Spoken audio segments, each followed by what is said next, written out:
memegang handphone. Walaupun masih ada nurse-nya atau, orang tuanya gitu ya. Tapi dia bisa mencet tuh, ngeklik ngeklik itu udah umum gitu. Jadi bukan benda aneh buat mereka. Terus udah itu sudah terbiasa melihat handphone, sudah terbiasa melihat internet. Kalau nggak ada internet mereka mati katanya. Dan itu dan kalau dengar gitu ya dan cerita mereka, bahkan mereka bingung, "Kalau nggak ada internet saya mesti ngapain ya?" Itu sampai levelnya begitu. Nah, demikian juga pekerjaan. Pekerjaannya ini karena di Z gen ini generasinya sudah sangat berbeda, pekerjaannya pun juga beda. Bahkan, mulai ada satu tren di mana mereka itu secara financial sudah freedom waktu mereka remaja. Bahkan, kalau saya nanya ke, beberapa orang tua mahasiswa, orang tuanya juga bingung, "Ini anak kok bisa ya nggak usah minta uang jajan?" Gitu loh. Bahkan dia bisa bisa-bisanya membeli, mmm, sepatu, yang sangat limited gitu ya, dengan harga 5, 6 juta gitu, tapi dengan uangnya dia. Which is kalau dihitung-hitung kata orang tuanya, dia nggak mungkin nabung segitu hebatnya. Nah, berarti mereka membangun financial-nya entah dari mana. Dan kita musti lihat juga bahwa sistem structure, pada Z Gen ini, itu lebih cerita tentang yang unik itu adalah tentang sharing. Walaupun sharing di sini bukan secara emosi, tapi sharing dalam tanda kutip.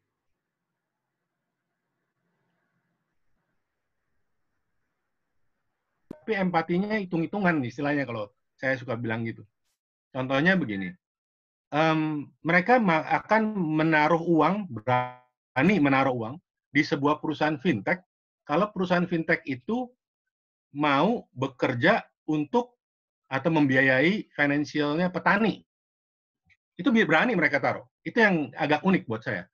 Kalau fintech-nya itu bekerja pada perusahaan besar atau perusahaan yang dalam tanda kutip tidak punya social sharing-nya, mereka nggak mau. Mau buat apa ya Pak? Nggak ada gunanya tuh kalau yang kayak gitu. Kan kalau kayak ini, kalau kayak dia nolongin petani, nolongin peternak, saya itu punya nilai yang lain katanya. Which is buat saya, oh ini nggak ada nih di angkatan sebelumnya gitu. Jadi ada budaya yang kebentuk melalui sebenarnya dari Gen Y itu, gen milenial waktu zamannya generasi milenial itu. Pada zaman itu mungkin banyak perusahaan-perusahaan yang mulai, oke, kalau perhatiin kan Bill Gates mulai jadi filantropik, Facebook itu membuat sistem yang akhirnya semua orang mengenal teman-teman lamanya gitu ya. Terus udah itu belum lagi kayak Instagram dan lain-lain itu kan kalau dilihat mereka itu berdiri pada tahun milenial dan sekarang ini sudah jadi bagian dari hidupnya. Itu yang jadi menarik gitu. Menjadi bagian hidup dari si generasi yang sekarang. Nah, sebenarnya apa sih yang ada di dalam hidupnya generasi Z ini? Ini coba memetakan ya, walaupun sebenarnya kayaknya tambah panjang nih kalau saya petain gitu ya. Jadi yang ya saya berusaha menciutkan gitu, tapi sebenarnya nggak benar juga kalau diciutkan. Mereka itu unik sebenarnya. Jadi kalau dilihat ini adalah problem-problem dan juga positif poinnya dan juga negatif poinnya dari mereka, termasuk problemnya. Salah satunya adalah kalau pernah perhatikan Z generation ini pernah ngalamin masa sulit. Salah satunya financial crisis waktu world financial crisis, terutama di Amerika. Dan itu punya impact terhadap Eropa dan lain-lain. Indonesia kebetulan pas lagi financial crisis zaman itu bisa survive. Itu juga satu miracle buat saya. Tapi kita nggak waktu zaman X generation kita ngalamin krisis 98, ekonomi 98. Tapi financial crisis itu diam-diam buat generasi Z itu membentuk culture-nya mereka. Makanya kenapa generasi Z itu pada dasarnya mereka selalu melihat secara ekonomik. Dan ini jadi positif dan jadi negatif buat pendidikan di Indonesia.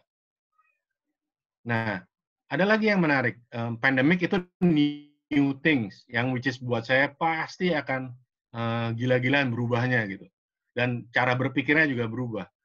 Apalagi kalau jadi, bahwa kampus atau sekolah itu akan mundur sampai Desember, which is itu akan sangat-sangat berubah.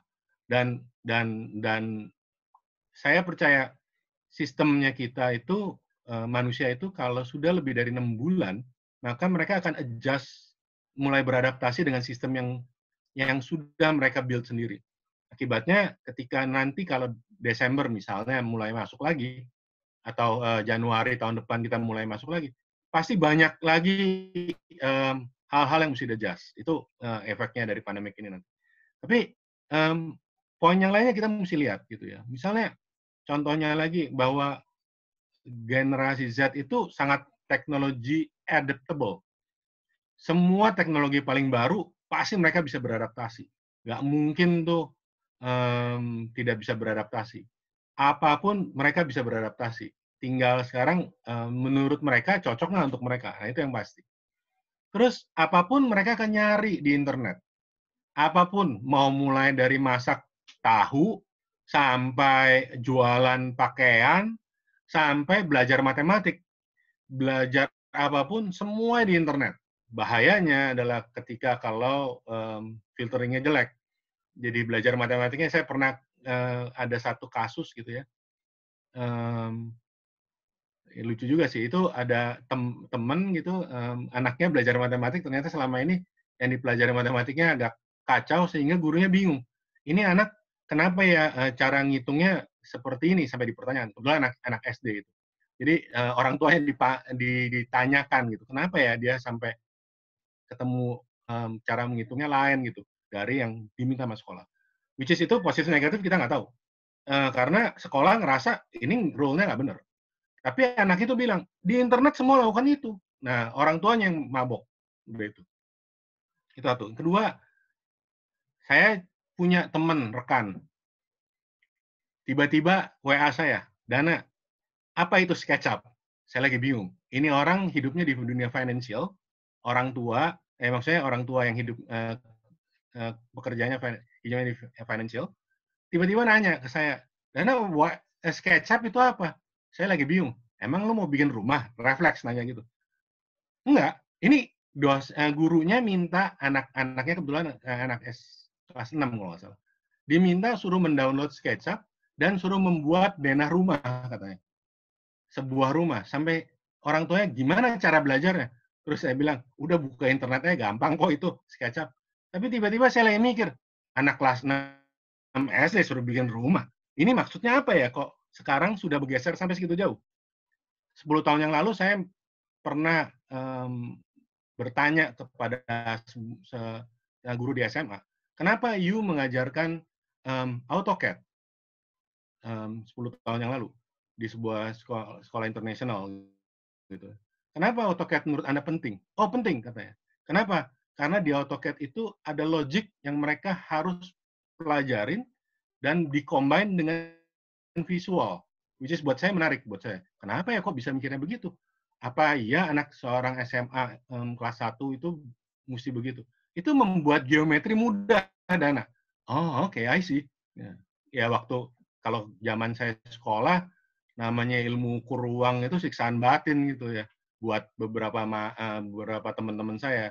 Kenapa? Karena susah ngebayangin sebuah garis di sebuah box gitu. Kalau kebetulan ya saya diberkahi bisa menghayal itu. Tapi anak yang teman-teman saya itu nggak bisa kebayang. Bagaimana ada kartesian yang X, Y, Z berbentuk ruang dengan kurva yang bermacam-macam katanya. Itu saya nggak kebayang. Kalau aljabar atau ilmu ukur sudut lebih gampang katanya melihatnya karena cuman nilai variabel X, Y atau A, B, C katanya. Tapi kalau begitu ukur ruang mereka tidak bisa. Dan itu menarik. Dan teman saya yang guru SMA ini dia bilang, Enak dana AutoCAD itu jadi membuat kita membayangkannya jadi lebih mudah. Sehingga anak-anak itu bisa ngayal. Oh, ini nih di sini posisinya gitu. Nggak seperti dulu katanya. Ya teman kebetulan guru SMA itu teman SMA saya gitu. Terus ada satu lagi yang menarik dari The Z ini, yaitu FOMO. Yaitu takut ketinggalan mereka. Ketinggalan apa? Wah, macam-macam. Mulai dari informasi, sosial media, temennya, informasi apapun, pokoknya buat mereka itu penting. Makanya kadang-kadang saya suka bilang, anak-anak generasi Z ini satu saat pasti akan overload information. Kenapa? Karena terlalu banyak informasi yang akhirnya dia bingung sendiri. Sebenarnya apa? Ada hal yang unik dari mereka itu adalah satu lagi, dan mungkin Bapak Ibu juga berkembang, sadar itu soal budaya narsistik. Anak generasi Z itu adalah generasi yang paling narsis. Mungkin ya, itu tapi nature manusia. Kalau dulu tidak ada medianya, sekarang itu menjadi bagian dari hidup dan mudah. Kalau dulu, waduh mesti foto dulu, di-develop di apa yang namanya, di studio film, studio TV, sorry, studio studio foto, terus kemudian atau studio bikin jadi dicetak di kertas gitu ya. Sekarang enggak, Instagram dan lain-lain. Dan yang gilanya lagi itu ditaruh dimanapun sehingga mereka semakin bangga. Poin-poin ini penting kalau menurut saya. Kenapa? Karena Z itu melihat dengan caranya mereka. Contoh yang paling gila lagi. Kalau pernah memperhatikan dunia namanya gaming, itu dulu waktu zamannya kita itu mah ada namanya Space Invader. Kalau nggak salah konsolnya aja box gede gitu atau Atari gitu ya. Mainnya cuma kiri, kanan, atas, bawah udah kelar. Sekarang enggak. Gaming world-nya mereka itu bisa memasuki kehidupannya mereka. Mereka punya avatar. Bahkan mereka bisa seolah-olah menjadi seseorang. Itu yang gila. Dan menurut saya hal itu harus dimanfaatin dalam pendidikan, terutama pendidikan arsitektur dan kalau dia mau jadi arsitek. Arsitek itu sebenarnya kalau diperhatikan kan makhluk pendidikan arsitektur itu makhluk kuno sebenarnya. Kalau kalau kita sebenarnya agak mesti bangga sedikit gitu. Kenapa? Karena salah satu pendidikan profesi yang dianggap tua gitu loh dibandingkan dengan profesi-profesi yang lain ya kayak graphic design yang terutama yang terkait sama art, graphic design, fotografi itu kita nggak terlalu tua. Tapi begitu arsitektur, sangat tua. Dan pendidikan formalnya memang nggak terlalu tua-tua amat gitu. Walaupun kita salah satu yang leading. Nah, problemnya adalah ketika kita begitu karena tua, akibatnya pendidikan arsitektur itu paling rigid tuh, paling kaku, paling dalam tanda kutip belok sedikit tuh susah gitu. Oh nggak bisa belajar sejarah itu harus dari sini sini sini sini. Kalau studio itu harus begini begini begini begini. Jadi itu sangat-sangat rigid dan satu sisi itu akan jadi problem ketika ngadepin generasi Z ini. Karena generasi Z itu gampang boring. Mereka kalau bahasa para pakar, dan kebetulan waktu itu di CNA itu mereka mewawancara beberapa anak yang bekerja di satu perusahaan pada usia muda loh. Jadi usianya tuh sebelum masuk kuliah, mereka tuh kerja. Dan mereka lucu tuh ketika ditanya, kenapa mau bekerja ini? Saya mau cari pengalaman sebelum masuk kuliah. Kenapa ya kok mencari pengalaman dulu? Karena saya pengen tahu sebenarnya dunia praktek yang disebut praktek itu yang mana. Dan itu yang harus kita sadarin gitu. Nah, ketika diwawancara itu saya nyadarin bahwa mereka itu menyebutkan selalu ada kata, we will get bored. Itu berkali-kali. Kenapa? Nah, ternyata buat mereka kalau yang pekerjaannya rutin dan terus-menerus sama gitu ya, buat mereka nggak ada challenge-nya dan which is buat mereka rugi gitu ya. Jadi buat mereka itu tidak ada gunanya kalau pekerjaannya berulang-ulang. Makanya mesti hati-hati juga kalau pendidikan arsitektur sifatnya berulang terus. Nah, jadi kalau mau dia omong evolusinya arsitek tuh yang seperti ini. Dulu master builder, jadi arsitek yang zaman sekarang gitu ya. Terus ada teknologi disruption, maka mungkin akan muncul paradigma arsitek yang baru. Ini kita lewatin aja. Sebenarnya apa sih yang dibutuhin sama makhluk Gen Z ini nih? Nah, pertama kali tuh mereka tuh pengennya ini untuk education umum ya. Konon katanya mereka itu pengen yang non formal. Ini akibat mereka terlalu banyak nonton Google kali atau filmnya Google atau whatever lah. Karena buat mereka, kenapa ya kerja itu harus menggunakan dasi dan harus menggunakan celana panjang? Google nggak, selalu ngomongnya gitu. Google nggak. Kenapa ya perusahaan-perusahaan tertentu itu nggak bisa ada yang namanya tempat main biliar? Dan itu menjadi menarik karena perusahaan yang diwawancara di CNA dan di NHK itu adalah perusahaan semua yang sebenarnya sifatnya administrasi loh, bukan jadi perusahaan financial dan lain-lain. Bukan sifat perusahaan kreatif. Ini yang menjadi membedain. Jadi kalau perusahaan kreatif, buat saya make sense gitu. Kenapa? Karena perusahaan kreatif itu yang nuntut untuk membebaskan pikiran. Tapi sekarang banyak perusahaan yang sifatnya administrasi pun sudah mulai menerapkan playroom di dia punya office. Jadi lucu tuh. Kalau diperhatiin Unilever paling contohnya. Mulai muncul ada area kayak lounge gitu ya, tempat makan dan lain-lain. Dan itu jadi panutan buat generasi Z. Generasi Z itu kalau pas lagi di wawancara waktu itu, mereka selalu nanya pertama kali, seberapa fun-nya kantor ini. Jadi kebalik gitu loh. Pas lagi diwawancara, karena kemudian di syuting gitu ya, entah dibikin apa enggak, saya nggak tahu. Tapi ada satu hal yang menarik menurut saya. Ketika diwawancara, anak itu dengan polosnya nanya, tempat di sini ada tempat main apa aja ya? Sampai saya bilang, lucu juga nih kalau ada di kantor saya ada yang nanya gitu, saya bingung jawabnya. Kenapa? Ya karena mungkin kantor kita bisa sifatnya kan formal gitu ya.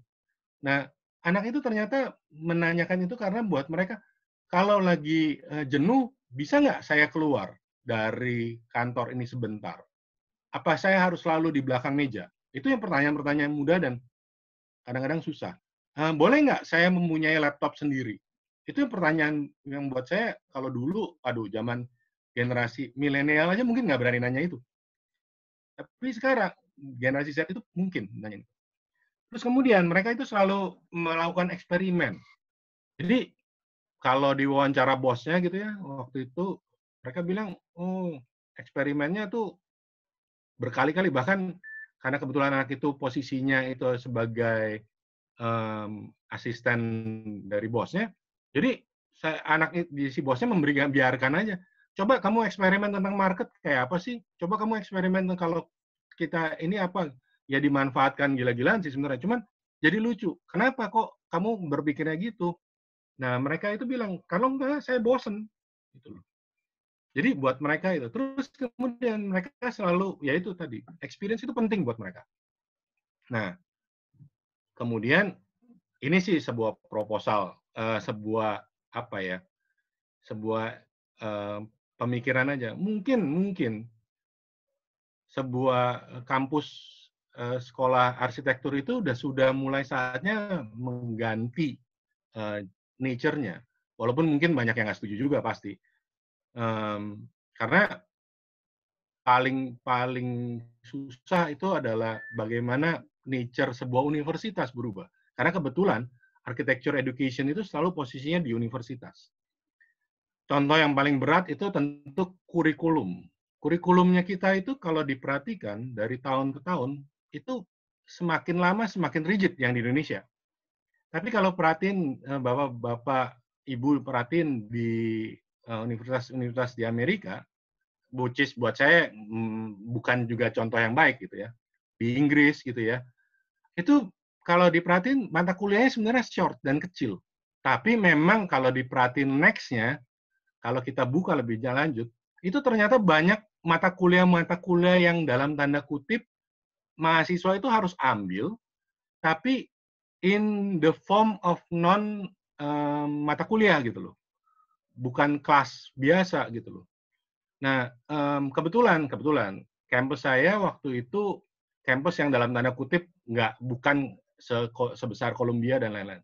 Tapi kebetulan karena kampusnya yang dipunyai satu orang, dan satu orang ini sangat punya visi dengan namanya eksperimen di dalam pendidikan seni dan salah satunya arsitektur, maka dia itu membebaskan sistem kurikulumnya mereka, which is itu waktu itu mungkin dia juga punya problem dengan NAAB-nya, akreditasi NAAB. Karena kebetulan saya pas lagi mereka diakredited, saya menjadi salah satu yang harus diwawancara sama para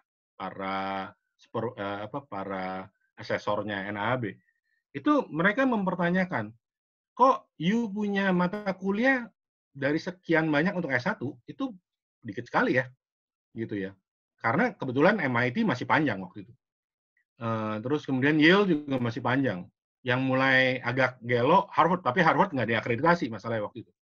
Dan dia nggak punya S1. Kebetulan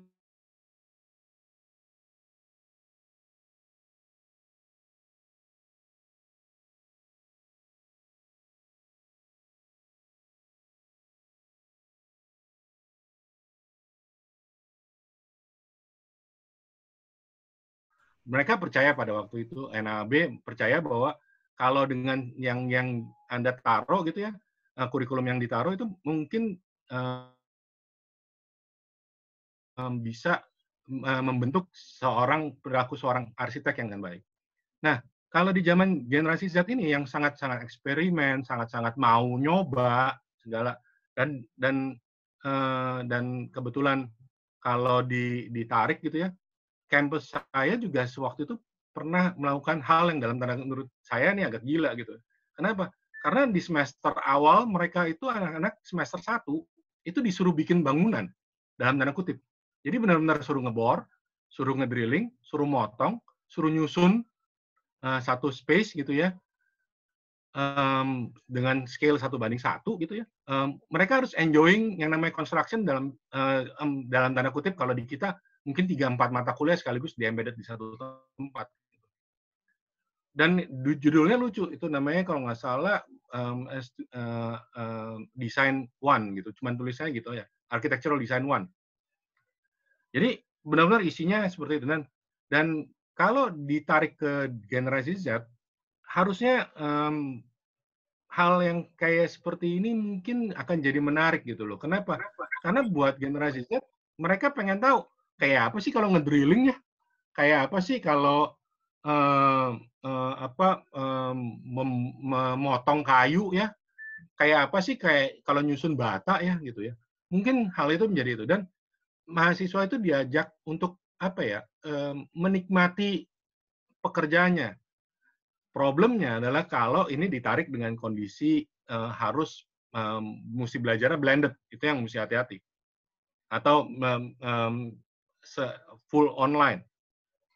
MIT waktu itu pernah mereview mereka punya sistem online dalam tanda kutip bahwa untuk beberapa mata kuliah ternyata mereka juga menyerah. Kenapa? Karena tidak terlalu berhasil. Makanya kalau diperhatiin MIT itu tidak berani menggembar-gemborkan online lagi dalam mereka punya sistem pendidikan, terutama di arsitektur. Kalau dulu pertama kali waktu ada online, waktu zaman tahun 90, tahun 2000-an, itu tuh mereka gembar-gembor online hebat. Sekarang kalau diperhatiin, mereka tidak terlalu interest lagi dengan itu, terutama di pendidikan arsitektur.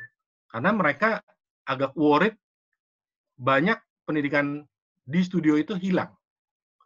Nah, saya merasa bahwa jangan-jangan studionya kita yang harus di-convert gitu loh. Mungkin menjadi sebuah dalam tanda kutip playroom. Jadi studio itu merupakan playroom-nya si mahasiswa gitu loh. Mungkin bukan dedicated per meja atau per ini, tapi sebuah ruangan yang didedicated untuk mereka untuk bereksperimen membentuk ruang. Mungkin akan jadi menarik gitu ya. Dan poin-poin seperti non formal, discussion yang sangat intens itu buat mereka penting. Kenapa? Karena mahasiswa Gen Z ini itu kalau Bapak Ibu perhatiin susah untuk nulis manual. Mereka lebih mudah mengetik atau lebih mudah dictating gitu loh. Karena kenapa? Karena ternyata menulis buat mereka itu siksaan batin. Padahal kalau kita baca bukunya Peter Cook yang tentang drawing segala, hand skill itu justru yang menjadi nyawanya namanya pendidikan arsitektur. Nah, ini mungkin kita harus blend, harus harus dibikin menarik gitu loh. Kenapa? Karena kalau enggak mereka getting boring. Ah, udahlah, ini nggak ada gunanya. Ini nggak ada purpose-nya. Dan satu lagi yang mesti disadarin bahwa generasi Z ini harus sudah dikasih tahu, ini nanti ke depannya bakal begini loh. Gunanya ini loh. Di developnya akan begini loh. Kenapa? Karena buat mereka, kalau mereka tidak melihat future-nya, mereka nggak mau. Mereka tuh bisa ogah-ogahan. Bisa, emang apa ya purpose-nya saya mesti bersusah-susah untuk mengerjakan ini gitu loh. Itu bisa jadi pertanyaan dan menurut saya di generasi Z itu akan sering ditanyakan gitu loh. Ada satu hal yang juga menarik di dalam wawancara CNA itu, bahwa anak generasi Z itu kerja dengan multitasking, itu yang lebih gila. Jadi kalau Bapak Ibu lihat buka monitornya anak-anak mahasiswa sekarang, itu jangan kaget. Karena di dalam monitor itu bisa aja tuh nanti ada AutoCAD, ada chatting-nya dia, ada lagi nonton film, itu semua di dalam sebuah monitor yang ukurannya segitu kecil. Saya suka nanya sama mereka, kamu nggak pusing ya ngelihat segitu banyak? Kenapa Pak? Udah biasa kok. Bahkan mereka lebih gila lagi, kupingnya dengerin hal yang lain dari filmnya. Jadi filmnya itu pakai teks, kupingnya itu dengerin lagu. Mereka ngerjain AutoCAD atau ngerjain itu hal yang umum buat mereka. Dan itu ternyata di CNA itu waktu wawancara di CNA itu terjadi di dalam kantornya mereka, di dalam pekerjaan sehari-harinya mereka. Dan si bosnya pertama kali agak sebel gitu loh kalau kalau lihat, dan ini culture gap dia bilang. Sebel kenapa? Karena si anak itu sambil dengerin pakai headphone, sebelah kanannya dengerin si bosnya ngomong. Dan anak itu mengerjakan tugasnya, si yang diminta sama si bos. Tapi dengan cara anak itu, yaitu dengan tanpa melihat si bosnya, which is itu hal yang nggak umum gitu buat anak-anak, buat generasi sebelumnya gitu. Dan satu hal yang mesti disadarin lagi di dalam generasi mereka dan ke depan, kalau pernah baca buku tentang The Creativity Code ya, coding itu akan menjadi bagian hidup dari mereka.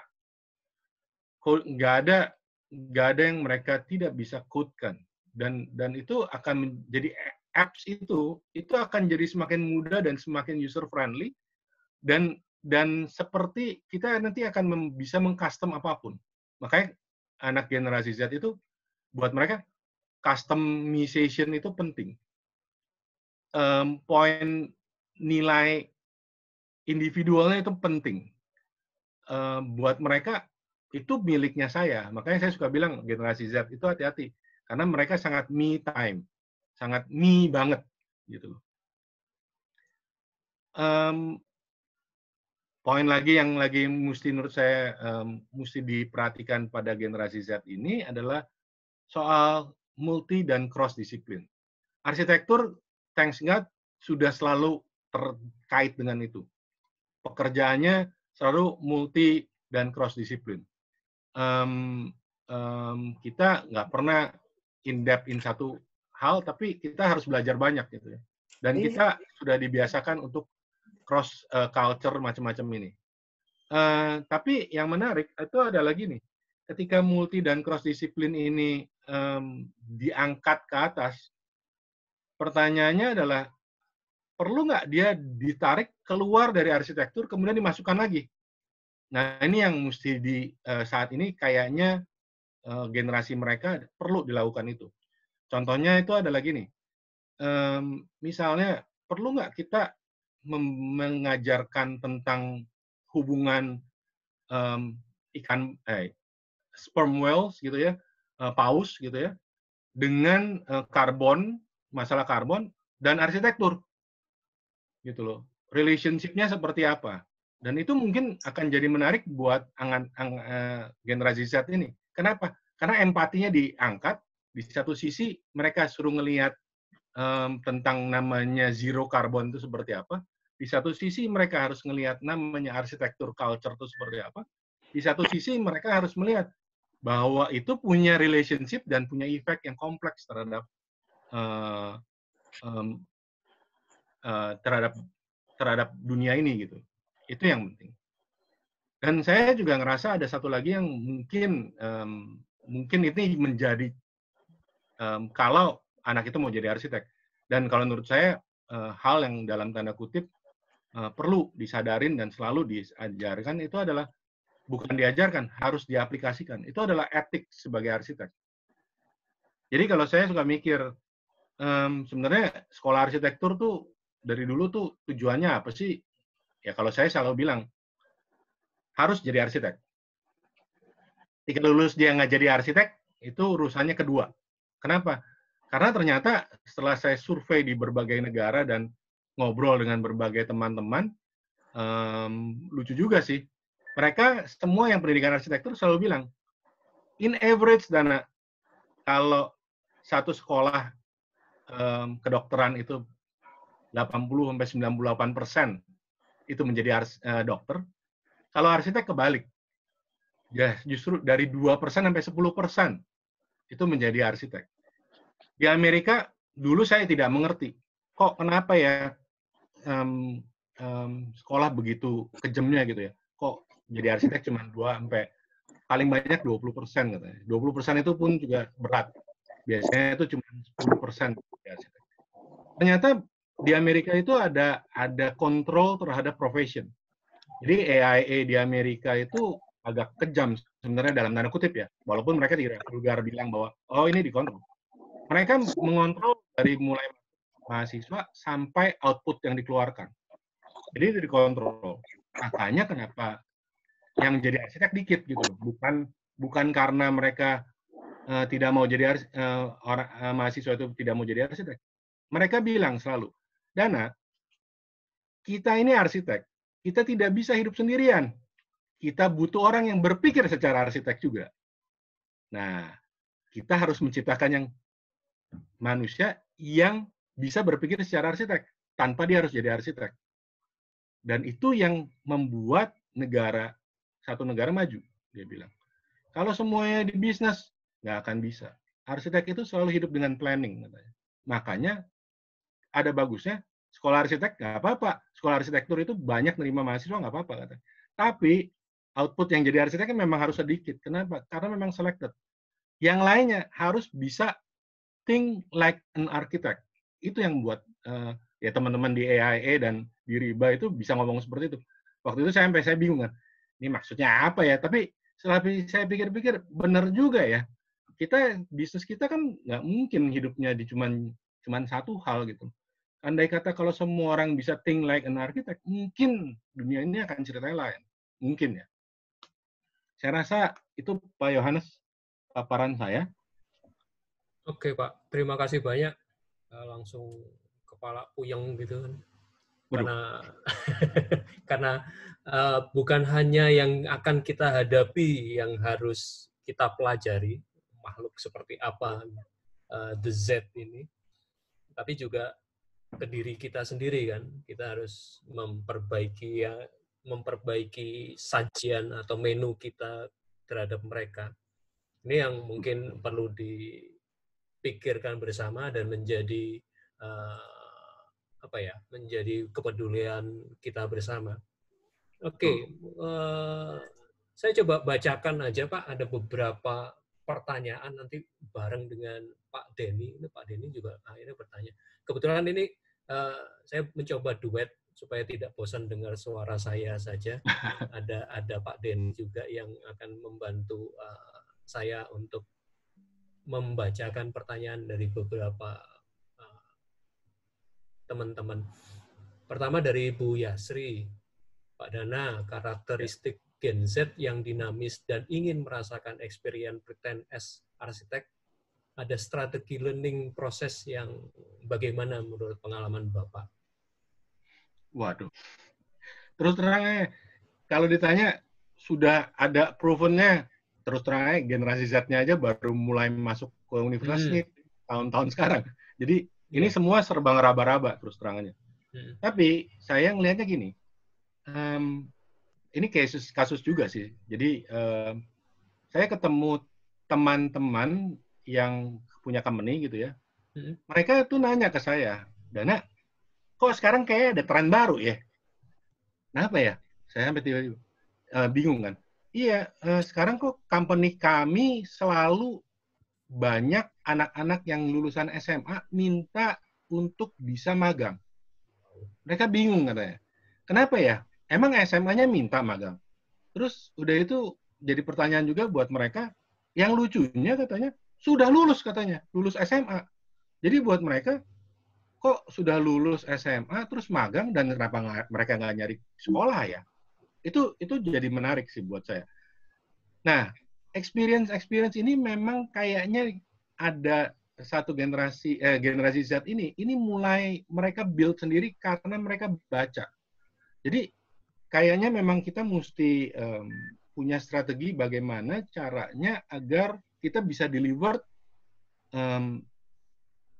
bekerjanya arsitek dan bekerjanya arsitektur tentunya secara konstruksi, secara ilmu dan lain-lain itu harus dideliver melalui Instagram dan lain-lain gitu. Dan sifatnya bukan hanya lecture, tapi mungkin jangan-jangan kita mulai mesti kalau yang melakukan praktek arsitektur mungkin ya ini aja just instantly gitu ya. Kita harus membuat sebuah contohnya ketika lagi nyekat itu kita harus videoin. Ketika kita lagi memikirkan mau membangun sebuah bangunan gitu ya, jangan kita mesti videoin. Merancang sebuah bangunan rumah gitu ya yang sederhana aja. Itu jangan kita harus videoin agar mereka itu bisa get it. Apa sih maknanya dan apa yang harus dipikirkan gitu loh. Mungkin seperti itu, mungkin ya. Dan dengan mereka melihat, mereka kemudian mencoba gitu loh. Semoga nyangkut gitu ya kalau secara ini. Tapi bukan belajar hati-hati. Kita suka salah di paradigma terkunci ini karena mungkin generation gap. Karena kita masih selalu mempercayai bahwa ada kursus AutoCAD. Jadi kita seperti kayak ngasih kursus. Itu kalau menurut saya agak salah. Kenapa? Karena mempelajari software buat mereka itu bukan kayak apa ya, dia harus sekolah gitu loh. Tapi udah native-nya mereka. Mereka kalau pengen belajar, dia just buka web, mereka sudah bisa dapat itu dan sangat mudah kalau menurut saya. Oke. Menurut saya sih itu sih, Pak. Iya. Iya. Pak Denny, ini ada pertanyaan dari Pak Denny sendiri. Ngomonglah Pak Denny. Jadi kayak tadi kan juga sempat disinggung terkait dengan kantor arsitek itu yang gimana ini gimana Pak Denny bertanya, adakah saran untuk kantor-kantor arsitek ya yang untuk relevan dengan anak-anak Gen Z ataukah sudah ada perubahan di beberapa kantor teman-teman yang lebih senior kita? Ya, nambahin dikit Pak Jo, boleh? Ya, silakan. Jadi generasi Z ini memang menarik banget untuk dibahas. Ini menurut saya ini generasinya Spotify, Pak. Jadi di Spotify itu kita bisa memilih gitu ya, kita mau dengerin apa sekarang, siapa yang kita pantas dengerin, dan orang-orang seperti apa yang sebenarnya bisa sesuai dengan apa yang kita yang sesuai dengan kita gitu. Nah, ini terjadi di dunia pendidikan. Banyak sekali mahasiswa saya sekarang curhat ke saya, Pak, saya nggak suka sama dosen itu, makanya saya nggak pernah belajar sama dia. Nah, tolong ajarin saya, Pak, karena Bapak bisa nyambung, ngomong sama saya, masih bisa relevan. Jadi, bahkan dosen di kampus aja dia bisa milih gitu, karena kebiasaannya milih lagu. Nah, seringkali di kantor gitu ya, ada beberapa proyek yang kadang-kadang kita nggak bisa milih assignment dari bos gitu ya, posisinya mungkin, oke, kamu ngerjain ini. Nah, seringkali, karena dia nganggap proyeknya nggak sesuai dengan dengan passion-nya dia, seringkali saya nggak mau deh. Jadi kebiasaan memilih di generasi Z ini rupanya memang kita perlu antisipasi nih sama-sama. Mungkin ini saya nggak tahu deh teman-teman merasakan atau enggak gitu ya, tapi kenyataan bahwa generasi memilih, bebas memilih sekarang ini ada dan terjadi di sekitar kita. Rasanya Pak Dana tadi udah memberikan paparan yang jelas. Menurut Pak Dana gimana Pak? Gini, ini hal yang menarik. Jadi sebenarnya kita sekali lagi pendidikan sistem kurikulum di Indonesia, pendidikannya secara global itu kita tuh sangat-sangat telat 20 tahun. Which is buat saya mesti hati-hati gitu loh. Karena kalau kita pelajarin gitu ya, MIT, Yale, Cambridge gitu ya, bahkan sampai ke ETHZ gitu ya di Zurich, mereka itu sudah mulai menerapkan yang namanya mahasiswa itu membangun kurikulumnya dirinya sendiri. Jadi itu gila buat saya. Jadi judulnya aja masuk sekolah engineering, tapi di dalamnya bisa aja bio, engineering, mechanics. Sampai saya pertama kali waktu ke China, bukan pertama kali ke China, maksudnya ke Tungji University, saya lagi baca, karena saya udah hampir 5 tahun yang lalu lah, saya ke Tungji gitu ya, dan kebetulan ada kesempatan saya ada ketemu banyak dan nongkrong di sana gitu. Terus 5 tahun kemudian nih, baru tahun kemarin saya ke sana, saya sampai bingung. Ini kamu belajar apa ya? Kok lucu ya? Biomekanik engineering gitu. Terus udah itu, iya Pak, saya itu mempelajari tentang biologi yang akan digunakan untuk mekanika dan engineering terhadap robotik, misalnya contohnya gitu. Terus jadi kamu ngambil mata jurusannya apa? Jurusannya kalau di China itu engineering. Tapi kalau begitu ke Amerika itu memang jadi cross disiplinnya gila gitu loh. Dan itu membuat efeknya terhadap cara berpikir mahasiswa sekarang gitu loh. Kebetulan di Indonesia untungnya aja masih karena agak terlambat, sekolahnya nggak sampai se-fleksibel itu.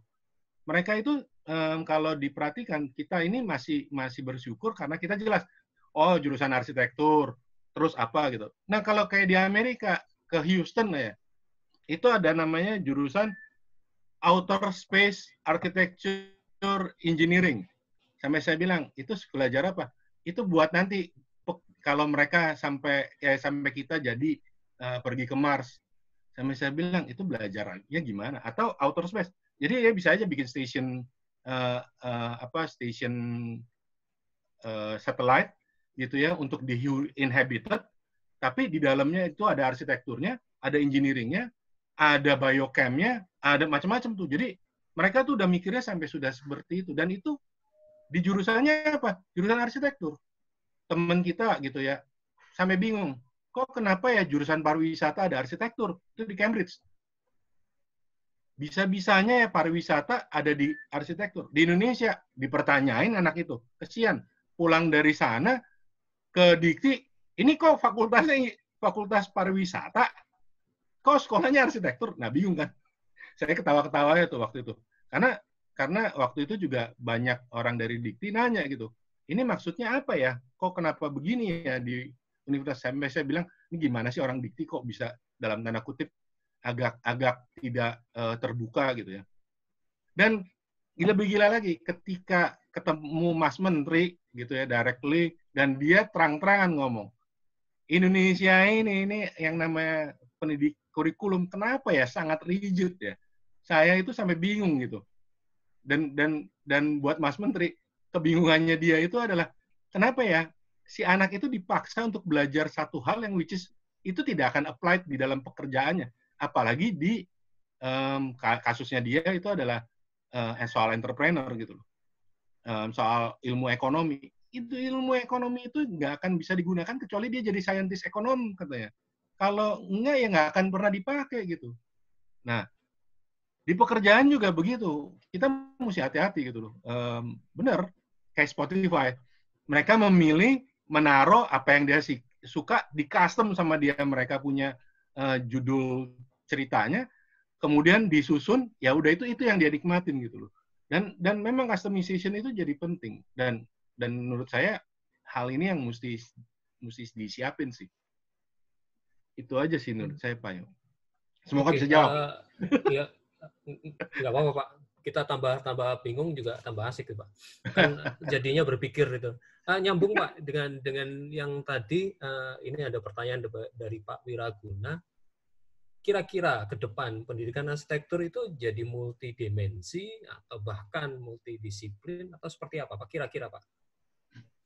Pak Jo, Ya, sebelum itu juga ada pertanyaan yang menarik yang mungkin ada kaitannya dengan apa yang tadi Pak Dana sampaikan, adalah pertanyaan dari Pak Pierre Ponggai, Ketua IAI Banten, yang juga mempertanyakan kira-kira konsep kurikulum merdeka yang digagas oleh Pak Menteri ini jadi sesuai dong dengan apa yang bisa jadi tadi Pak Dana sampaikan di generasi Z, atau ada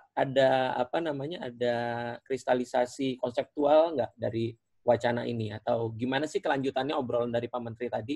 Itu mungkin nanti Pak Dana berikutnya bisa cerita tentang hal itu biar bisa nyambung gitu tadi. Gitu. benar. Pak Jo.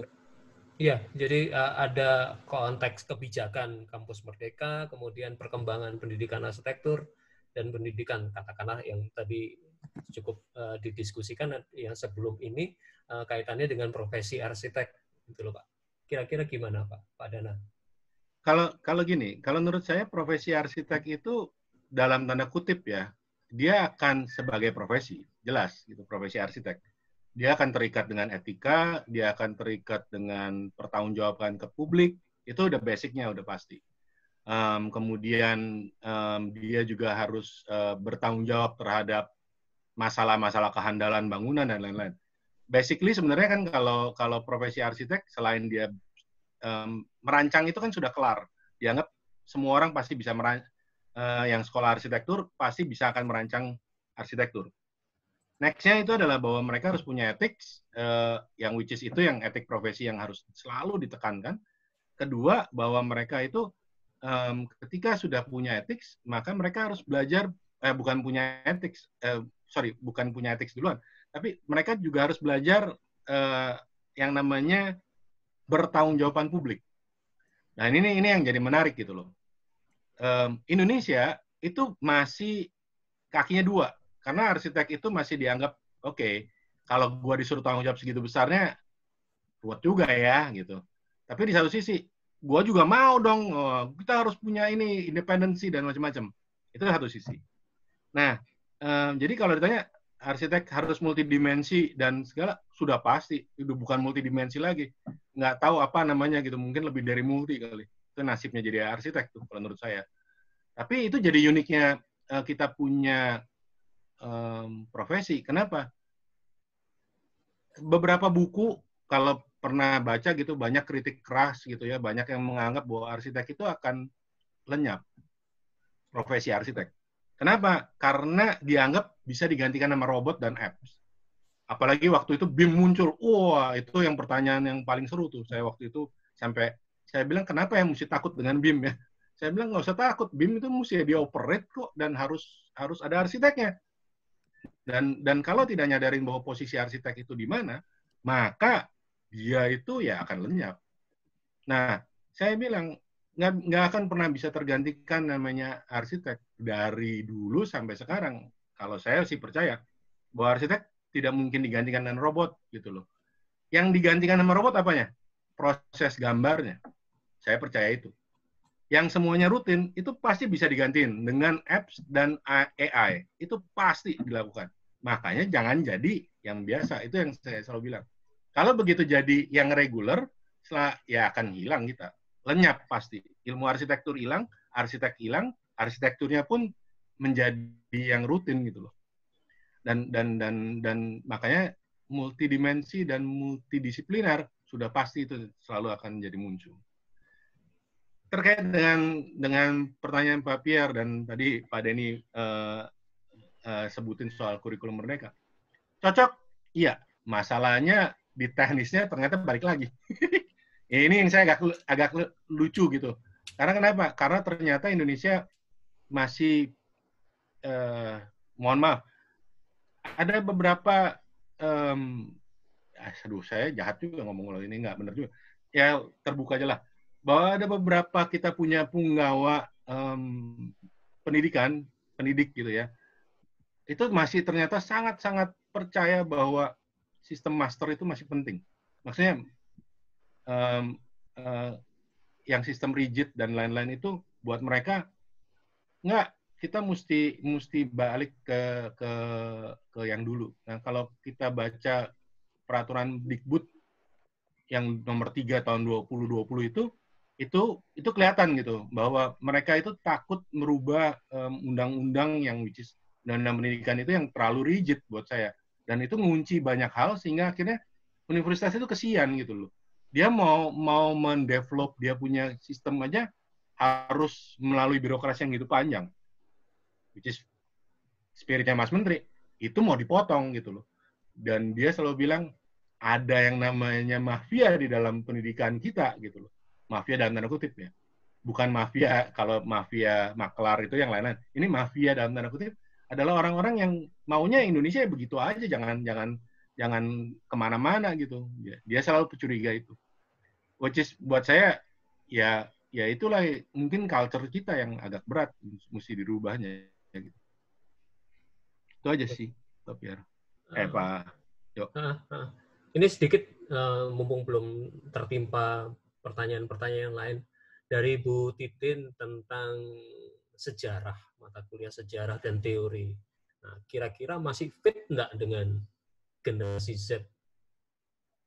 Nah, atau posisinya di mana di dalam sebuah perancangan kayak gitu?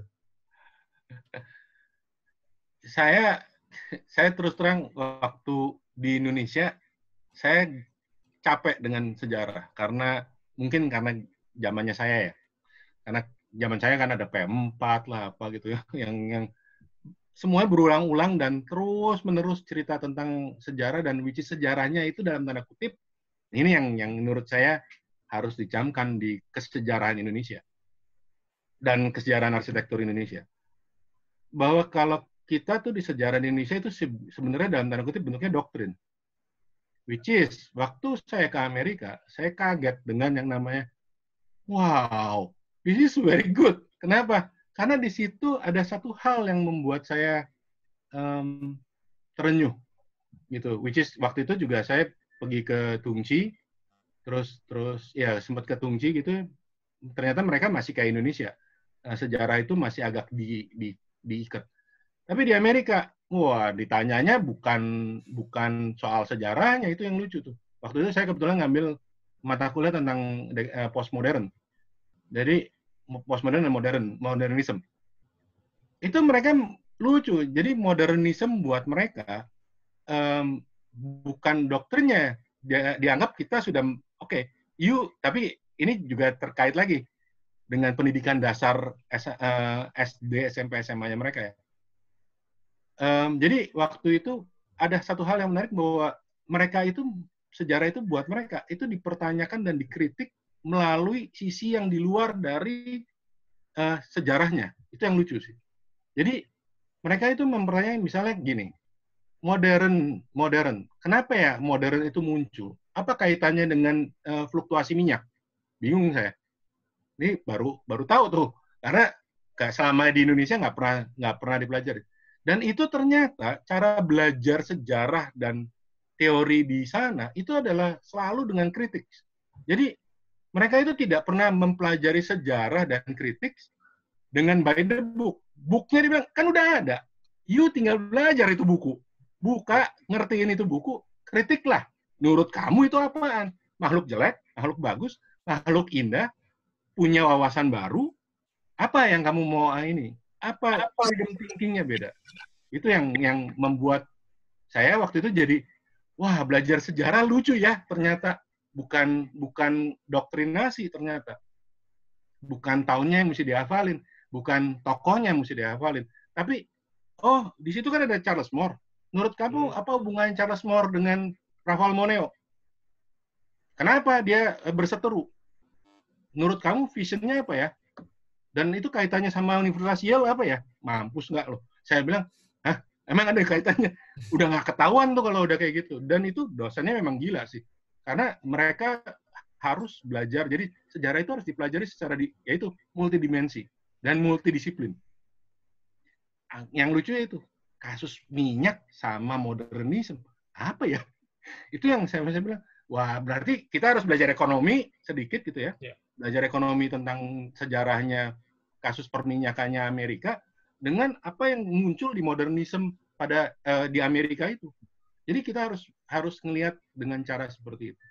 Dan itu yang di Indonesia gagal. Itu satu. Kedua, sejarah itu bisa juga dipelajarin. Ini yang saya belajar dari China. Waktu itu kaget saya. Kenapa ya anak S1 baru pertama kali bikin kolom nama ionik segede gaban. Benar-benar 1:1 digambar sama dia. Sampai itu yang namanya Plaza itu digambar pakai cat air ionik. Terus setelah jadi, dosennya cerita, ngobrol. Terus udah itu si mahasiswa suruh kritik. Sekali lagi, kritik itu jadi bahan penting. Nah, yang susah adalah bagaimana mengajak si mahasiswa itu untuk interest. Itu yang susah. Dan karena bedanya di Indonesia dengan yang lain, kalau saya perhatiin, termasuk yang saya nonton di CNA itu, bahwa si anak-anak itu sudah menyadari kenapa saya mau ngambil A. Itu yang beda. Dan saya berharap generasi Z ini sudah menyadari itu sih. Kalau zaman kita baby boomer, generasi X, bahkan milenial, mungkin mau masuk universitas, saya bingung, mesti ngambil apa ya, mata kuliahnya apa ya, mereka nggak tahu. Tapi generasi Z ini mesti hati-hati. Karena SD, SMP, SMA-nya, kalau di SMA tertentu ya, itu sudah mulai diajak untuk membuat karir planning. Itu yang gila. Dan itu yang mesti hati-hati, kalau menurut saya. Dan itu yang bisa membuat kita punya education, bisa jadi positif, tapi bisa juga ditinggalin arsitektur education. Kenapa? Karena kalau SMA-nya ngomonginnya ke financial terus, mereka mungkin jadi jalannya ke arah lain tuh. Dan itu makanya kenapa ada baiknya SMA, SD, SMP itu harus dirangkul juga sama universitas. Agar kita sama-sama membangun yang namanya pendidikan arsitektur secara overall, bukan cuma di universitas, kalau menurut saya ya. Oke, Pak. Itu sih, Pak Jo. Makin menarik. Nah, ini ada pertanyaan, sebaiknya si penanya sendiri yang bilang ya. Mas Roni. Mas Roni. Masih ada? Ya, silakan Mas Roni. Ya, saya bukan bertanya ini. Saya cuma memperkeruh, tapi supaya jelas, Pak. Ya, Pak Dana. Saya kira mungkin pandangan saya ini kesempatan kita dalam 2 bulan. Dalam 2 bulan ini kita mendapatkan sekilas, bukan mimpi, tapi apa ya itu istilahnya, kilatan pengalaman gitu, bahwa apa yang ada di pandangan mata anak-anak saya yang sekarang masuk SD, SMP itu saya bisa melihat gitu loh. Ngapain sih mereka kok pakai headset, terus pegang tab sambil ngajain nonton film dan lain sebagainya. Itu kan awal-awal dulu saya nggak bisa paham gitu. Kamu nggak sopan gitu caranya gitu. Hal-hal kayak gitu ya, itu kan headset banget kan gitu. Terus dosen, jangan salah loh, beberapa Gen Y milenial itu juga mungkin 50%-nya juga punya kayak gitu.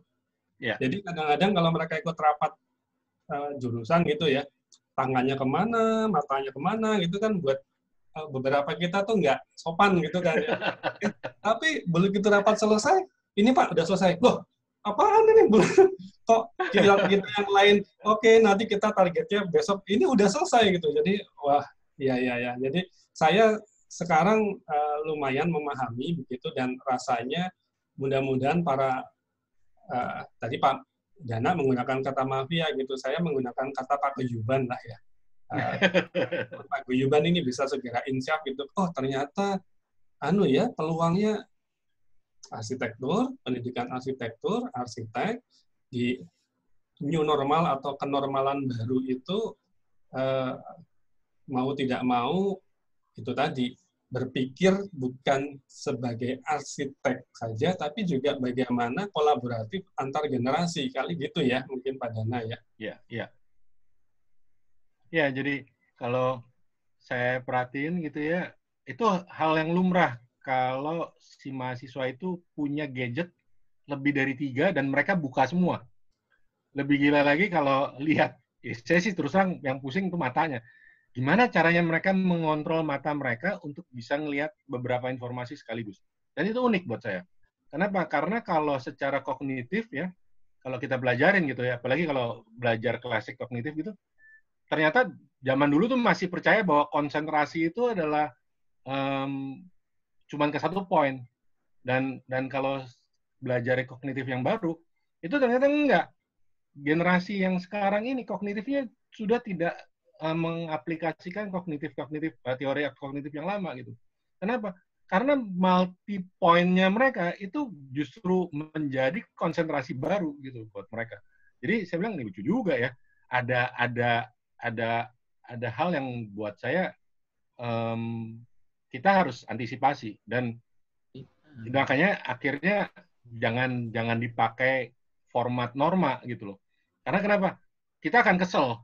Apalagi kalau generasi gap-nya terlalu jauh. Sampai kadang-kadang saya suka bilang, terutama kalau yang beberapa temen gitu ya, jangan diomelin. Karena kenapa? Jangan-jangan anak itu memang dia sebenarnya sudah kelar tuh kerjaannya. Gitu loh. Tapi yang kita mesti jagain, kualitas kerjanya bener nggak? Nah itu yang mesti hati-hati. Dan kita harus challenge dia. Ini nggak bisa kalau yang ini. Gitu. Sebaiknya harus ngapain atau kita mesti kasih parameter yang jelas gitu loh. Yang disebut baik tuh yang mana ya? Gitu. Dan itu yang kadang-kadang miss gitu loh. Saya terus terang ketika ya punya perusahaan gitu ya, kita juga kadang-kadang iya ya, suka kelupaan. Kita kasih norma ini tapi normanya sendiri kita tinggalin gitu. Nah, dan ketika itu ditemuin sama anak-anak itu akan berantem pasti. Dan mereka nuntut itu. Makanya sebagai educator itu mesti hati-hati itu ketika kita bicara sebenarnya poinnya apa ya yang mau diomongin gitu. Itu mesti dikasih parameter yang jelas kalau menurut saya ya. Tapi ya itu memang generasinya benar kayak gitu Pak Ron. Ya, saya setuju yang tadi bahwa kampus merdeka itu akan menjadi artinya gini, berapa mungkin skeptis ya di awal-awal apaan ini, aduh ganti menteri, ganti ini gitu ya.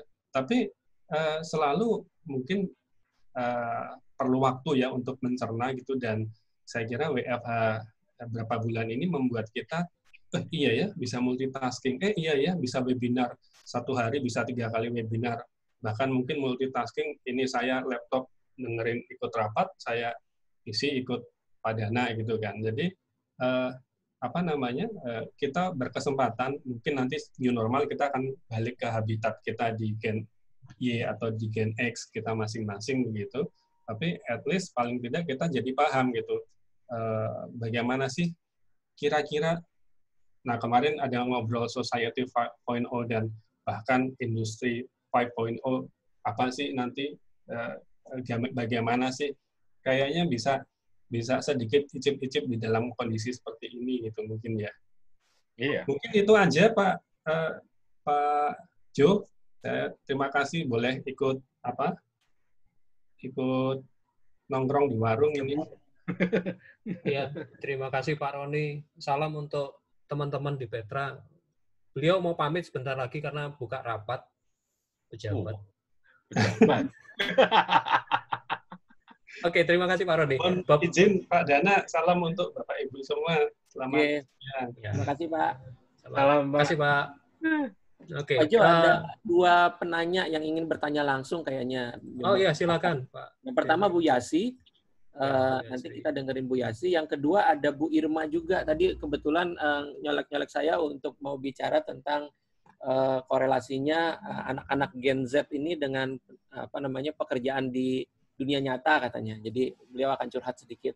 Nah, kita pendidik mungkin juga memang perlu dengar pendapat dari beliau. Jadi yang pertama mungkin Bu Yasi dulu ya. Bu Yasi udah siap, Bu? Silakan. Oh, beliau sambil ngenilai sini. Bu Yasi. Nggak usah curhat. Curhat ya. Oh, makasih Pak Jo. Saya mau nambahin dikit nih. Makasih loh Pak Dana udah sharing. Ya, suka japri-japri sama saya tapi nggak sekomprehensif ini nih paparannya. Saya mau sedikit Pak, ini mungkin masukannya, ini berdasarkan riset saya kecil-kecilan sama mahasiswa gitu. Kalau multitasking, ya mereka multitasking gitu kan, bisa nonton film, dengerin apa, ngerjain apa, kiri kanan. Tapi menjelang deadline, itu semua terabaikan dan mereka fokus. Jadi kalau endurance, memang multitasking. Begitu udah menjelang deadline, itu semuanya akan mereka abaikan, terus fokus, Pak. Gitu. Jadi butuh variasi antara multitasking, dan ketika injury time tuh bisa fokus, bisa lainnya diabaikan gitu. Nah, pada waktu mereka multitasking itu masih proses cari-cari ide, ngobrol, cari teman, cari ini apa segala macam gitu. Itu sih masukan dari saya. Artinya tidak serta-merta semuanya tuh multitasking gitu. Nah, terus kemudian gini Pak, tadi melanjutkan yang written as architect. Memang mereka senang ngejam gitu loh. Diajarin di studio 1 cara membuat ruang dan bentuk, mesti langsung pengennya ngedesain gitu. Akhirnya kita cemplungin, ya udah kamu ngedesain ini, cari data apa segala macam gitu kan. Nah itu baru kerasa kesandung-sandungnya gitu. Nanti nggak pas tinggi tangga, nanti nggak pas kursi apa segala macam, nanti nggak pas gitu kan. Nah ini yang menjadi catatan kita semua. Ini saya barusan Japrian dengan Pak Jo, kita tuker-tukeran cindera mata ya Pak Jo ya. Dan saya little bit shocking juga ya. Ternyata untuk membuat mahasiswa merasakan eksperimen itu rasio dosen sama mahasiswa itu nggak bisa besar-besar, Pak. Ya, karena kita ngebimbing 22 mahasiswa, terus mereka kita lepas, yuk eksperimen, nanti balik lagi kita diskusi. Itu akan ada 22 statement, 22 pernyataan yang kalau dosennya masih 1 ke 8, 9 masih oke, sudah 10 ke atas, itu bawaannya udah mau ngamuk ya. Karena nanya lagi. Ternyata yang nanya tuh mahasiswa yang berbeda gitu ya. Gitu. Nah, itu memang challenge ya, tantangan ya buat kita gitu. Terus kemudian mengenai multidisiplin, itu challenge juga ya, challenge pemikiran kita sekarang dengan generasi yang sebelumnya gitu. Karena menurut saya tuh profesi atau kuliah arsitektur itu sangat seksi banget karena dia bermain di ranah yang sangat luas, ekonomi, sosial, lingkungan, terus main di sosiologi, di antropologi, di sejarah, di masa lalu, di masa depan.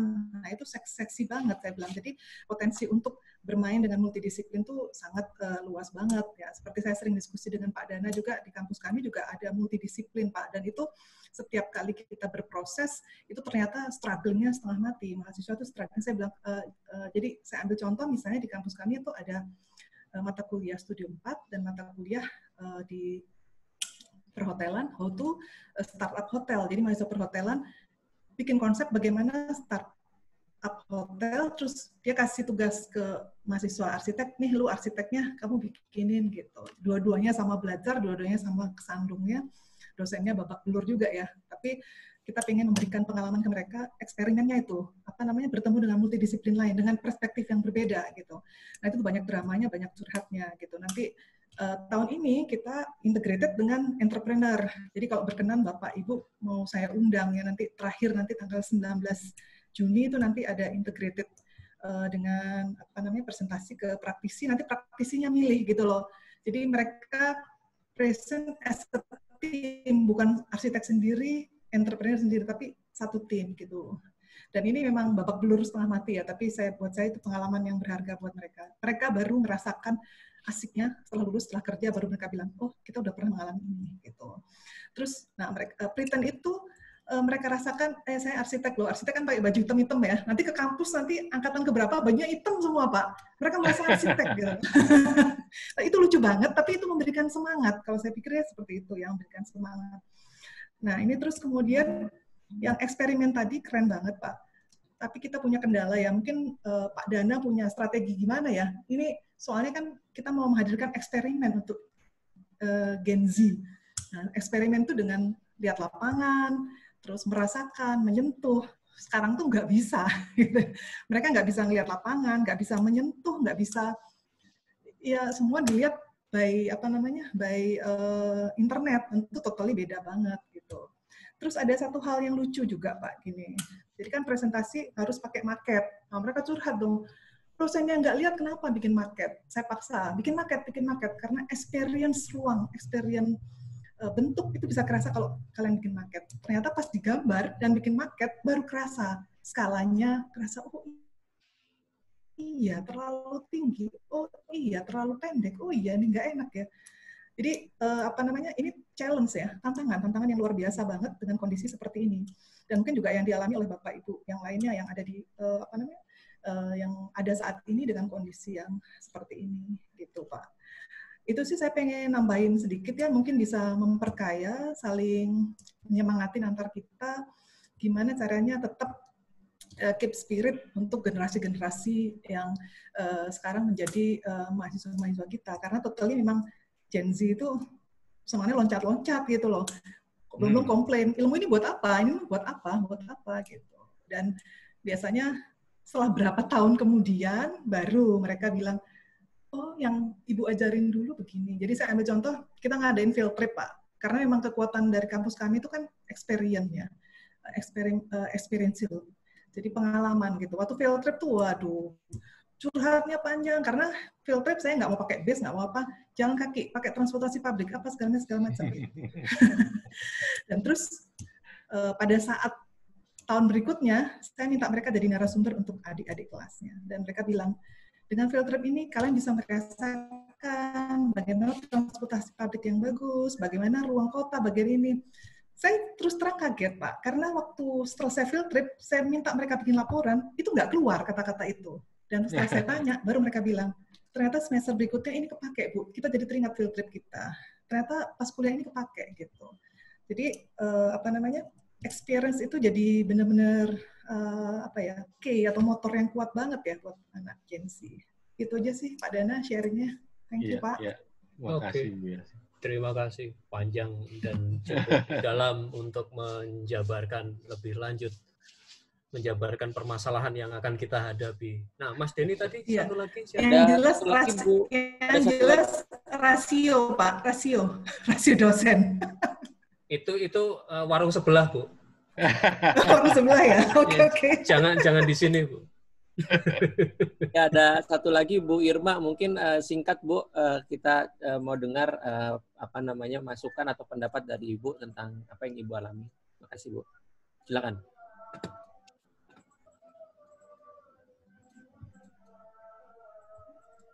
Belum di-mute Bu.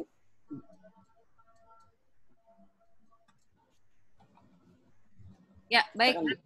Baik. Selamat sore, salam sehat, salam sejahtera. Assalamualaikum untuk Pak Denny, terima kasih. Halo Pak Dana, terima kasih banyak sharingnya hari ini luar biasa. Untuk para inisiator, rekan Bapak, Ibu, dosen yang saya hormati, saya mungkin ini curhat barangkali ya, curhat, sharing, mudah-mudahan menjadi concern kita semua dan ada solusi yang terbaik untuk anak-anak didik dan kita semua ya Pak. Jadi gini Pak, saya mulai dari generasi Spotify yang Pak Denny bilang tadi tuh menarik banget tuh. Dan itu memang benar Pak Denny, memang benar. Jadi jadi saya salah satu pengguna jasa mahasiswa setelah lulus ya Pak kita. Mereka diharapkan jadi arsitek gitu ya. Nah, tapi saya setuju dengan pola didik universitas yang sekarang. Secara garis besar karena memang pendidikan kognitifnya itu yang penting.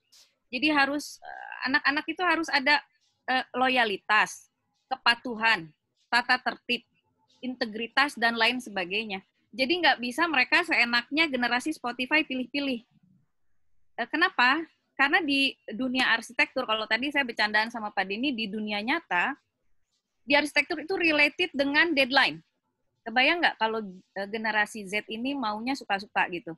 Mau datang jam 9, jam 10. Itu ada deadline gitu. Dan ada akurasi. Ada instruksi, kemudian ada mencerna instruksi, cermat dengan ukuran, kemudian nanti manajemen bertemu dengan klien, ya. Jadi kalau mereka, dan ini sebenarnya kaitannya nanti Pak Dana atau Pak Denny dengan kode etik profesi. Jadi loyalitas, karena gini, saya banyak menemukan generasi Z ini loyalitasnya agak kurang itu tadi karena pilih-pilih. Jadi kalau saya bilang kutu loncat. Sementara di dunia nyatanya, di proyek arsitektur itu ada jangka waktu pekerjaan. Mungkin ada yang 1 tahun, minimum 6 bulan. Terus mereka kerja, merasa nggak cocok, bisa pilih-pilih 2 bulan keluar, 3 bulan keluar. Nah, ini kan jadi masalah nanti untuk para biro konsultan dan kode etiknya juga seperti apa. Dan kemudian ini Pak, tadi yang Pak Dana kalau nggak salah bilang nanti mungkin harus ada video pembangunan. Mungkin iya. Saya bilang selain generasi Spotify ini mereka juga generasi YouTube. Instan sekali gitu. Padahal di dunia realnya arsitektur itu nggak bisa ada video pembangunan. Mereka tetap harus, setuju dengan Bu Yasi tadi, harus tetap terjun ke lapangan. Bagaimana sih teori di perkuliahan dengan di dunia nyatanya ngecor tuh seperti apa sih? Mutu beton Kak 300 tuh kalau diinjek kayak apa sih? Besi 13 itu seperti apa sih? Diameternya berapa dan lain sebagainya. Jadi tetap harus mereka terjun ke lapangan. Jadi nggak bisa instan lihat YouTube, mendengarkan IG live atau mendengarkan YouTuber terus merasa jadi paling pinter. Nggak bisa. Dunia arsitek nggak begitu. Tetap harus ada praktek ya. Prakteknya ini justru yang penting kalau menurut pengalaman saya. Kemudian ini masukan lagi, nggak tahu ya, generasi Z ini mungkin karena nggak terbiasa membaca buku, mohon maaf, buku dalam literally buku fisik gitu ya, membuka lembar per lembar gitu, jadi buka HP, e-book, dan lain sebagainya. Jadi ejaan yang disempurnakan juga mereka, saya rasa, mungkin setuju nggak Bapak Ibu dosen, ejaan yang disempurnakan bahasa Indonesia aja mereka nggak paham loh. Terbiasa dengan WA bahasa punten, bahasa alay yang disingkat, kadang saya juga nggak ngerti itu artinya apa, dan bahayanya ketika dunia kerja ini terbawa loh, di email, dan arsitek itu kan ketika kita berpraktek itu ada surat kontrak, ada surat menyurat dengan klien, ada informasi, mungkin adendum, dan lain sebagainya yang membutuhkan keterampilan untuk berbahasa menulis yang baik. Nah ini juga mungkin perlu dilatih ya. Kemudian banyak nyalin ya, saya nggak tahu ya, banyak nyalin tapi terputus gitu konteksnya. Jadi nyalin tapi nggak nyambung akhirnya. Jadi mungkin bahasa Indonesia lagi ya, ejaan yang disempurnakan itu perlu juga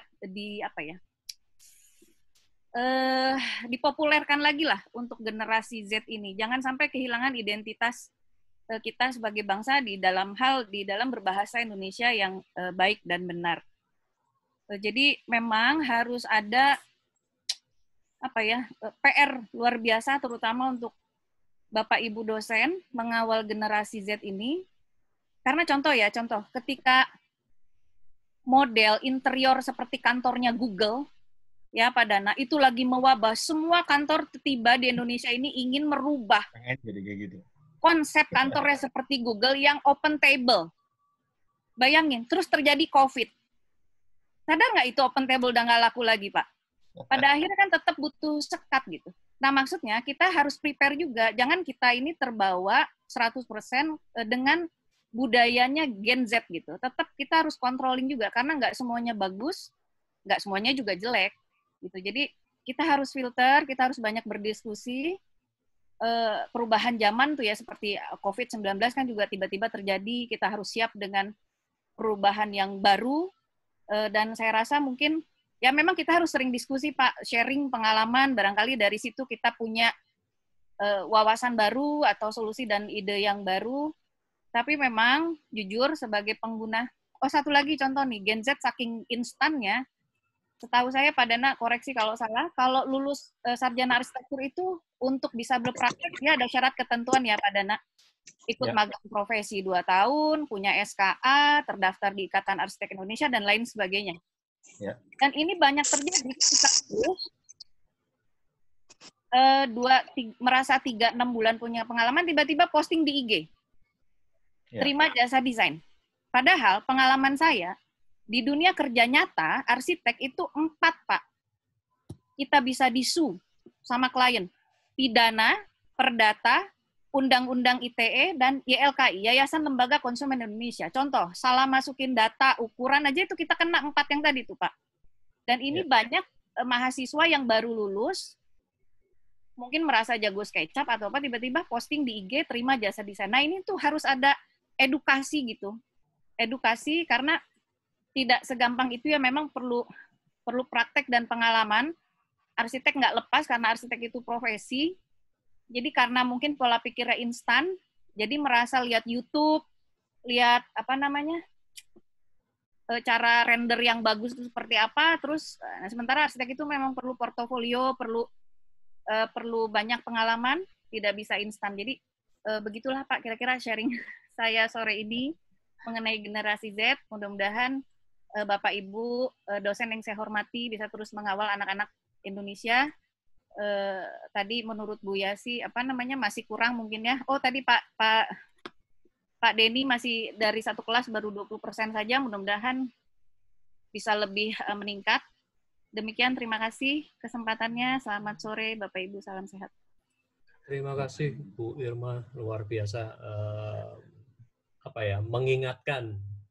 Kayaknya kalau pas ini Pak Dana ya di slide Bapak ini masih ada yang sisi kanan itu. Iya. As an architect itu kayaknya memang perlu di highlight besar supaya ketika mahasiswa lulus S1 itu punya pemahaman yang lengkap bahwa mereka bukan arsitek gitu ya. Ini kan juga masih kita godok lagi, teman-teman godok lagi yang di keprofesian seperti apa pendidikannya dan segala macam. Tapi highlight-nya cukup menarik bahwa etiknya itu yang kayaknya memang perlu ditekankan, karena kalau saya sih istilahnya bukan generasi Spotify, generasi TikTok gitu kan, yang sangat pendek dan macam-macam gayanya, jadi kita bisa main sesuai dengan keinginan kita. Mungkin ada Bapak Ibu yang lain mau berkomentar, kita masih punya waktu sampai sekitar jam 4 kurang 10 lah. Kita akan coba. Tapi benar juga sih Pak Yo. Itu generasi ini yang mesti diantisipasi itu satu memang karena mau cepat, mereka itu selalu memotong jalur. Dan kadang-kadang ketika dia motong jalur, dia nggak sadar bahwa dia ketemu dalam satu rangkaian yang lebih kompleks. Nah, makanya saya bilang agak susah kalau itu harus ditaruh di level cuman arsitektur di universitas saja. Itu harus sebenarnya sudah di-challenge itu dari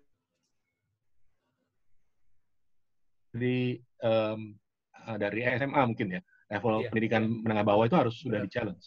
Di kita ini masalahnya suka hilang.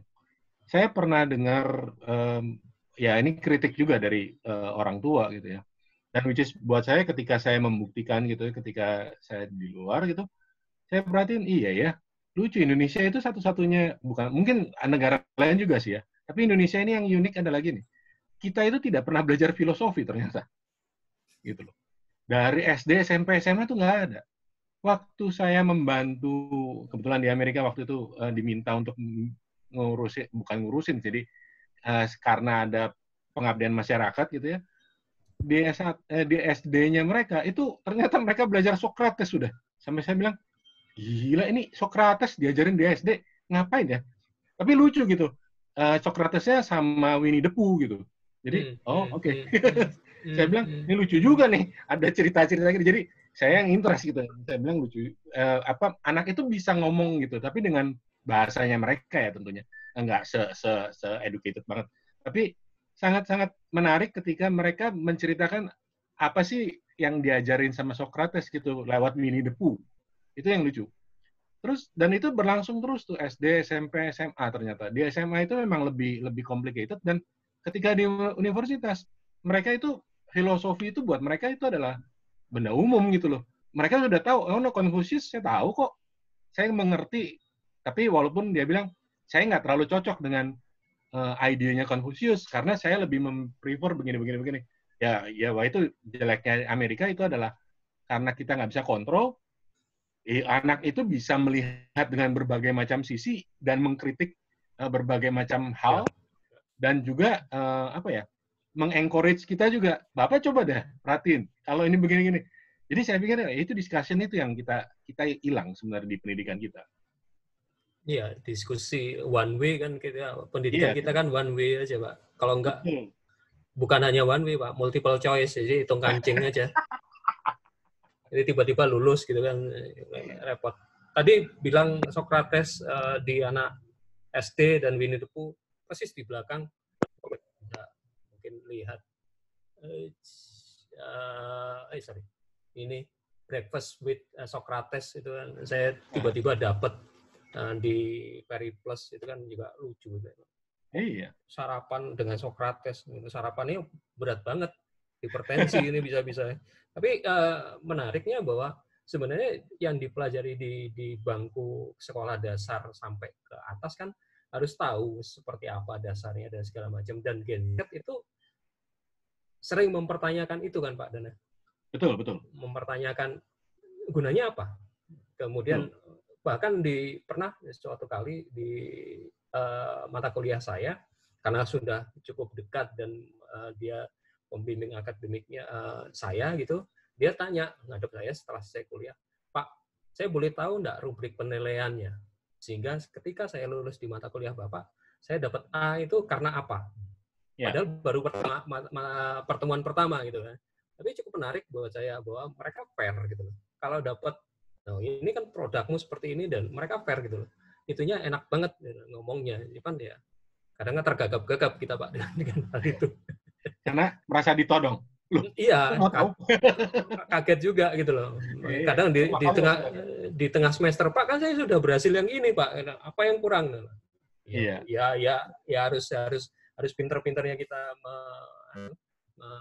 mengencourage untuk capaian yang lebih lagi. Mungkin daripada saya ngoceh dari kayak podcast gini, Bapak Ibu yang lain mungkin bisa ada pertanyaan atau ada tambahan.